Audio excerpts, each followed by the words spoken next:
നിരവധി ജൈവ രാസഘടകങ്ങൾ ഇവയെല്ലാം ശാസ്ത്രജ്ഞർ പ്രത്യേകം തെരഞ്ഞെടുത്ത് ഒരു സംവിധാനമായിട്ട് കൂട്ടിച്ചേർത്തതിനെയാണ് ശാസ്ത്രജ്ഞർ ജീവൻ നൽകി എന്നൊക്കെ പറയുന്നത്.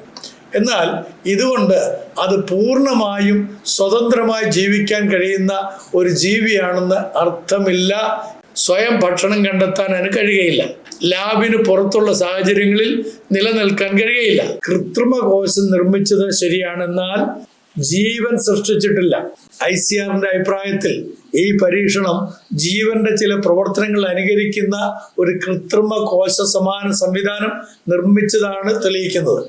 ജീവന്റെ ആദ്യ ഉത്ഭവത്തെക്കുറിച്ചുള്ള ചോദ്യങ്ങൾക്ക് ഇത് അന്തിമ ഉത്തരമല്ല. ഏവർക്കും സ്നേഹവന്ദനം. ഈ അടുത്ത സമയത്ത് മലയാളം പത്രങ്ങളിൽ വന്ന ഒരു വാർത്തയുണ്ട്. അതിങ്ങനെയാണ്: രാസഘടകങ്ങളിൽ നിന്ന് കൃത്രിമ കോശം നിർമ്മിച്ചു, അതുകൊണ്ട് ഭക്ഷിക്കും, വളരും, വിഭജിക്കും. ശാസ്ത്രലോകത്ത് പുതുയുഗം തുറന്ന് ശാസ്ത്രജ്ഞന്മാർ എന്ന് പറഞ്ഞുകൊണ്ട് വളരെ വിശദമായ വാർത്തകൾ നമ്മളൊക്കെ വായിക്കുകയുണ്ടായി. വാസ്തവത്തിൽ ശാസ്ത്രജ്ഞർ കൃത്രിമ കോശം സൃഷ്ടിച്ചോ എന്നുള്ളൊരു ചോദ്യം നമ്മുടെ സമൂഹത്തിൽ നിലനിൽക്കുകയാണ്. ഇൻസ്റ്റിറ്റ്യൂട്ട് ഫോർ ക്രിയേഷൻ റിസർച്ച് ഇതിനെക്കുറിച്ച് നല്ല മനോഹരമായ ഒരു പഠനം നടത്തുകയും വിശദമായിട്ടുള്ള ഒരു ആർട്ടിക്കിൾ അവർ ഇതിനെക്കുറിച്ച് എഴുതുകയും ചെയ്തത് മലയാളത്തിലേക്ക് ഞാനത് സംഗ്രഹിച്ച് പറയുകയാണ്. ഇതിനകത്ത് സ്പഡ്സെൽ എന്ന പേരിൽ ഒരു കൃത്രിമ കോശം നിർമ്മിച്ചതായിട്ട് ലോകമെമ്പാടും വാർത്തകൾ പ്രചരിച്ചു എന്നവർ പറയുന്നു. ചില മാധ്യമങ്ങൾ ഇത് ശാസ്ത്രജ്ഞന്മാർ ജീവൻ സൃഷ്ടിച്ചു എന്ന രീതിയിലാണ് അവതരിപ്പിച്ചിരിക്കുന്നത്. എന്നാൽ ഇൻസ്റ്റിറ്റ്യൂട്ട് ഫോർ ക്രിയേഷൻ റിസർച്ച് അല്ലെങ്കിൽ ICR ഈ വാർത്തയെ കൂടുതൽ സൂക്ഷ്മമായിട്ട് വിലയിരുത്തുകയും ചില പ്രധാന കാര്യങ്ങൾ ചൂണ്ടിക്കാണിക്കുകയും ചെയ്യുന്നു. അവർ പറയുന്നതിൽ ഒന്നാമത്തെ കാര്യം, യഥാർത്ഥത്തിൽ എന്താണ് നിർമ്മിച്ചത്? ഗവേഷകർ നിർമ്മിച്ചത് ഒരു സിന്തറ്റിക് കോശ സമാന സംവിധാനമാണ്. എന്ന് പറഞ്ഞു കഴിഞ്ഞാൽ സിന്തറ്റിക് സെൽ ലൈക്ക് സിസ്റ്റം. അതാണ് വാസ്തവത്തിൽ അവർ സൃഷ്ടിച്ചിരിക്കുന്നത് അല്ലെങ്കിൽ ഉണ്ടാക്കിയിരിക്കുന്നത്. അപ്പം ഈ സംവിധാനത്തിന് ചില ജീവകോശങ്ങളുടെ സ്വഭാവങ്ങൾ അനുകരിക്കാൻ കഴിയും. ഉദാഹരണത്തിന് പോഷകങ്ങൾ സ്വീകരിക്കാൻ കഴിയും, അത് വളരാൻ കഴിയും, DNA പകർത്താൻ കഴിയും, വിഭജിച്ച് പുതിയ കോശ സമാന ഘടകങ്ങൾ രൂപപ്പെടുത്താനായിട്ട് സാധിക്കും എന്നുള്ളതാണ് അതിൽ കൂടെ അർത്ഥമാക്കുന്നത്. എന്നാൽ ഇതുകൊണ്ട് അത് പൂർണ്ണമായും സ്വതന്ത്രമായി ജീവിക്കാൻ കഴിയുന്ന ഒരു ജീവിയാണെന്ന് അർത്ഥമില്ല എന്ന് ICR വളരെ കൃത്യമായിട്ട് നമ്മുടെ മുമ്പാകെ തെളിയിച്ചിരിക്കുന്നു. രണ്ടാമതായിട്ട്, ശാസ്ത്രജ്ഞർ ജീവൻ സൃഷ്ടിച്ചിട്ടില്ല, മറിച്ച് ICRന്റെ അഭിപ്രായത്തിൽ ഏറ്റവും പ്രധാനപ്പെട്ട കാര്യം ഇത് തന്നെയാണ്. ഈ പരീക്ഷണത്തിൽ ഉപയോഗിച്ച എല്ലാ ഘടകങ്ങളും മുമ്പേ നിലവിലുണ്ടായിരുന്ന ജൈവ വസ്തുക്കളാണ്.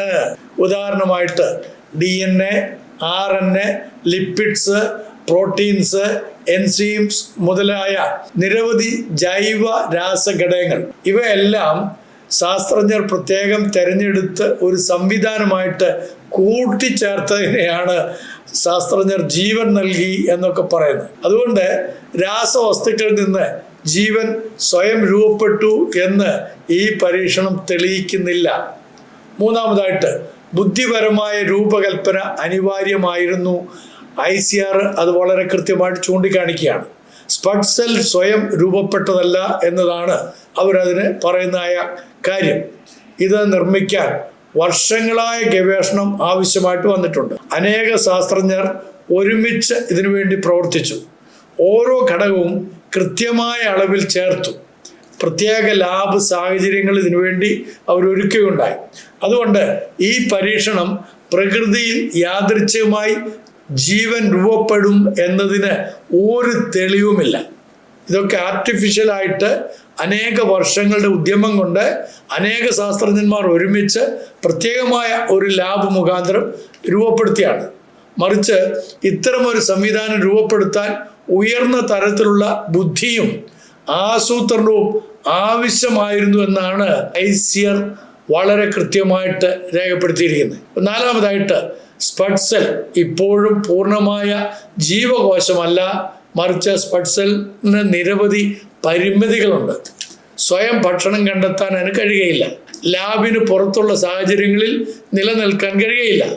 പല പ്രധാന ജൈവ ഘടകങ്ങളും ഗവേഷകർ പുറത്തു നിന്ന് ഇതിന് കൊടുത്തെങ്കിലേ സാധിക്കുകയുള്ളൂ. സ്വതന്ത്രമായി എല്ലാ പ്രോട്ടീനുകളും നിർമ്മിക്കാൻ ഇതിന് കഴിയുകയില്ല. സാധാരണ ബാക്ടീരിയകളെ പോലെ സ്വയം ജീവിച്ച് പെരുകുവാനും കഴിയുകയില്ല. അതിനാൽ ഇത് ഒരു പൂർണ്ണ ജീവകോശമല്ല. അഞ്ചാമതായിട്ട്, ജീവന്റെ ഉത്ഭവത്തിന്റെ രഹസ്യം ഇപ്പോഴും നിലനിൽക്കുന്നു എന്ന് ഈ ഗവേഷണം നമ്മളെ പഠിപ്പിക്കുകയാണ്. ജീവന്റെ ഉത്ഭവത്തെക്കുറിച്ചുള്ള അടിസ്ഥാന ചോദ്യങ്ങൾക്ക് ഉത്തരം ഇതല്ല എന്ന് ഐസിയർ വളരെ കൃത്യമായിട്ട് പറയുന്നു. ഇന്നും മറുപടി ലഭിക്കാത്ത പല ചോദ്യങ്ങൾ നമ്മുടെ മുമ്പാകെ ഉണ്ട്. ആദ്യ DNA എങ്ങനെ രൂപപ്പെട്ടു? ആദ്യ RNA എങ്ങനെ ഉണ്ടായി? ജനിതക വിവരം അല്ലെങ്കിൽ ജനറ്റിക് ഇൻഫർമേഷൻ എവിടെ നിന്നാണ് വന്നിരിക്കുന്നത്? ആദ്യ പ്രോട്ടീനുകൾ എവിടെ നിന്ന് രൂപപ്പെട്ടു വന്നു?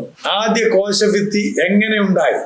ഇതെല്ലാം ഏകോപിപ്പിക്കുന്ന വിവര സംവിധാനം എങ്ങനെയാണ് ആരംഭിച്ചിരിക്കുന്നത്? അപ്പൊ സ്പട്സൽ ഈ ചോദ്യങ്ങൾക്ക് മറുപടി തരുന്നില്ല എന്നുള്ളതാണ് യാഥാർത്ഥ്യം. ആറാമതായിട്ട്, ഇത് ജീവന്റെ ഉത്ഭവ പരീക്ഷണമല്ല.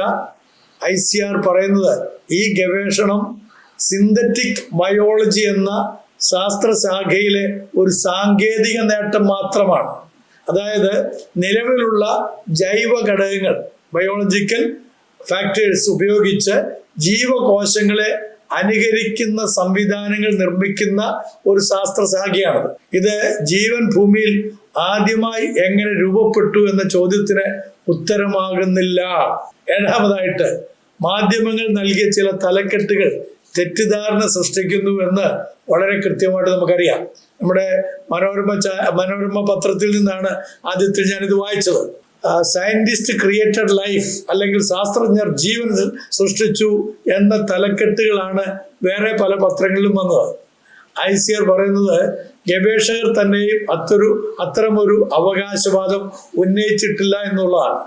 അവർ അവകാശപ്പെടുന്നത് ജീവന്റെ ചില സവിശേഷതകൾ പ്രകടിപ്പിക്കുന്ന ഒരു സിന്തറ്റിക് കോശ സമാന സംവിധാനം നിർമ്മിച്ചു എന്ന് മാത്രമാണ്. എട്ടാമതായിട്ട്, ICRന്റെ അന്തിമ നിഗമനം, ICR ഈ ഗവേഷണത്തെ ഒരു ശ്രദ്ധേയമായ ശാസ്ത്രീയ നേട്ടമായി അംഗീകരിക്കുന്നു എന്നുള്ളത് വാസ്തവം തന്നെയാണ്. എന്നാൽ അവരുടെ വിലയിരുത്തൽ കൃത്രിമ കോശം നിർമ്മിച്ചത് ശരിയാണെന്നാൽ ജീവൻ സൃഷ്ടിച്ചിട്ടില്ല. മനസ്സിലായോ? ഇതൊരു ജീവൻ സൃഷ്ടിക്കലല്ലായിരുന്നു, ഒരു കൃത്രിമ കോശം നിർമ്മിച്ചു എന്ന് മാത്രമാണ്. അപ്പൊ പൂർണ്ണമായ സ്വതന്ത്ര ജീവകോശം ഇതുവരെ നിർമ്മിക്കുവാൻ അവർക്ക് കഴിഞ്ഞിട്ടില്ല. ഈ കോശം സ്വയം രൂപപ്പെട്ടതല്ല, ശാസ്ത്രജ്ഞരുടെ ബുദ്ധിപരമായ രൂപകൽപ്പനയുടെ ഫലമാണ്. ജീവന്റെ ഉത്ഭവത്തിന്റെ രഹസ്യം ഈ പരീക്ഷണം പരിഹരിക്കുന്നില്ല. അപ്പൊ അതുകൊണ്ട് സ്പട്സൽ ഗവേഷണം സിന്തറ്റിക് ബയോളജിയിലെ ഒരു സുപ്രധാന സാങ്കേതിക മുന്നേറ്റം മാത്രമാണ്. എന്നാൽ അതിനെ ശാസ്ത്രജ്ഞർ ജീവൻ സൃഷ്ടിച്ചു എന്ന രീതിയിൽ അവതരിപ്പിക്കുന്നത്, പ്രത്യേകിച്ച് നമ്മളുടെ നാട്ടിലെ ചെറുപ്പക്കാരായിട്ടുള്ള നിരീശ്വരവാദ ചിന്താഗതികളുള്ള ആളുകളൊക്കെ അതിനെടുത്ത് വളരെ ആഘോഷിക്കുന്നത് അവരുടെ അറിവിന്റെ പാപ്പരത്വത്തെ വെളിപ്പെടുത്തുന്നതാണ്. ICRന്റെ അഭിപ്രായത്തിൽ ഈ പരീക്ഷണം ജീവന്റെ ചില പ്രവർത്തനങ്ങൾ അനുകരിക്കുന്ന ഒരു കൃത്രിമ കോശ സമാന സംവിധാനം നിർമ്മിച്ചതാണ് തെളിയിക്കുന്നത്. ജീവന്റെ ആദ്യ ഉത്ഭവത്തെക്കുറിച്ചുള്ള ചോദ്യങ്ങൾക്ക് ഇത് അന്തിമ ഉത്തരമല്ല.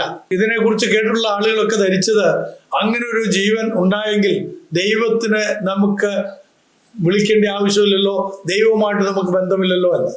ഇന്നും ശാസ്ത്രലോകം ഇതെല്ലാം ചൂണ്ടിക്കാണിക്കുന്നത് ഇതിന്റെ പിന്നിൽ പ്രവർത്തിച്ച ഒരു ബുദ്ധിയുണ്ട്. ആ ബുദ്ധി എന്ന് പറയുന്നത് അതൊരു ആർട്ടിഫിഷ്യൽ ഇന്റലിജന്റ് അല്ല, മറിച്ച് അതൊരു സ്ഥിരമായിട്ടുള്ള ഒരു ക്രിയേറ്ററാണ്. ഒരു ക്രിയേറ്ററിന്റെ ഇന്റലിജൻസ് ആണ് ഇതിന്റെ പിന്നിൽ പ്രവർത്തിച്ചത്. അത് സൃഷ്ടികർത്താവാം ദൈവം തന്നെയാണ്. ഓക്കെ, അപ്പോൾ ഈ ഒരു പ്രസ്താവന നമ്മുടെ മനസ്സിൽ എപ്പോഴും തങ്ങി നിൽക്കട്ടെ. നമുക്കൊരു സൃഷ്ടികർത്താവുണ്ട്. ആ സൃഷ്ടികർത്താവാണ് ഇതിൻ്റെയൊക്കെ ആദ്യ കാരണം. ഇപ്പോൾ നമ്മൾ ആർട്ടിഫിഷ്യലായിട്ട് പല പിടിക്കുമ്പോഴും അതൊക്കെ ഒരു വലിയ സത്യത്തെ വെളിപ്പെടുത്തുകയാണ്. ഇതിൻ്റെയൊക്കെ അപ്പുറത്ത് മനുഷ്യനെ സൃഷ്ടിച്ചവനായ, തൻ്റെ സ്വരൂപത്തിലും സാദൃശ്യത്തിലും സൃഷ്ടിച്ചവനായ ഒരു ദൈവമുണ്ട്. ആ ദൈവം മനുഷ്യനെ ശ്രേഷ്ഠവും മനോഹരവുമായി സൃഷ്ടിച്ചിരിക്കുന്നു. ഞാനും നിങ്ങളും ദൈവത്തിൻ്റെ സൃഷ്ടികളാണ്.